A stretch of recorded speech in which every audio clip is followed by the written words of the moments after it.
If I could only roll with one lens for the rest of my life, it would probably be this guy right here.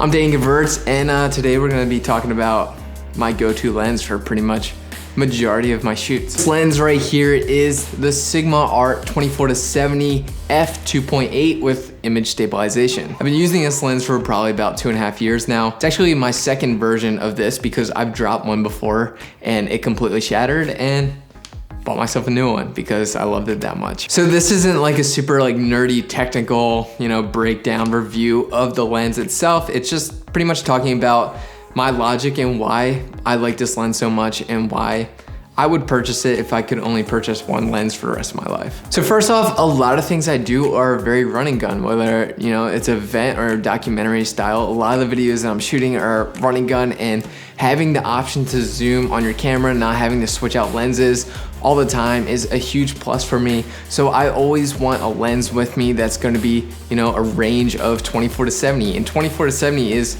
really a perfect range for almost any shot that you're trying to achieve, whether it's a mid-range shot, a close-up, or a wide shot. Then I also want a 2.8, a nice smooth creamy aperture that when it's wide open, you get a nice bokeh in the background. So whether you're shooting indoors or a dark environment, having that 2.8 on a zoom lens is really awesome. So having a lens that's fast and zooms from 24-70 is really important and helps me in many situations when I'm filming. Then for me, I'm shooting on a Canon C200, which is filming what you're watching right now, and also a Canon 1DX. So I'm primarily shooting Canon, so my options for a 24-70 2.8 were either the L series Canon 24-70 2.8, or I could have picked up this Sigma right here. And the reason I went with this Sigma over that Canon 24-70 is one, price. This guy right here runs for about $1,200, while the Canon 24-70 runs for $1,600. And since I'm primarily shooting videos, something that intrigued me about this lens was that it actually has optical stabilization, image stabilization, whatever you want to call it, built into the lens, which the Canon version doesn't have. So being cheaper and having that optical stabilization was really huge for me.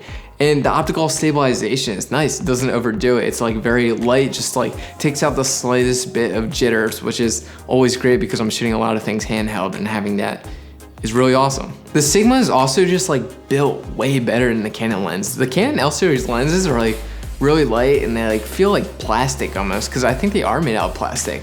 While the Sigma is just husky. It's just made of pure metal and just feels strong. It's built very cleanly and looks super sleek, and it also adds a lot of weight. So again, adding weight when you're shooting handheld is going to help with stabilization, and that's something that the Canon version couldn't help me with. And overall, the Sigma has just a very clean, modern looking image that you can pretty much use for any shoot that you want to shoot on. And if you're looking to take away some of that clean, sharp edge, I just throw on a little Pro Mist filter onto the front of the camera, and kind of takes away some of that digital edge and takes away the perfection of the lens. The autofocus works awesome with all my Canon cameras. I've never had a real focusing issue that some people kind of complain about with Sigma lenses. I just think it's a really awesome, great built lens, perfect range, f2.8. It's cheaper than most 24-70s. That can compete with the the image quality that's coming out of this piece of glass. It's got image stabilization in a 24-70, which you don't frequently see. Yeah, not a super nerdy techie review, just kind of chit-chatting about my favorite lens. So if you're looking to buy yourself a lens for the first time, I would recommend this one because it's gonna be able to cover all your basic needs for anything that you're gonna shoot. That's all I have. Talk to you later, guys. See ya.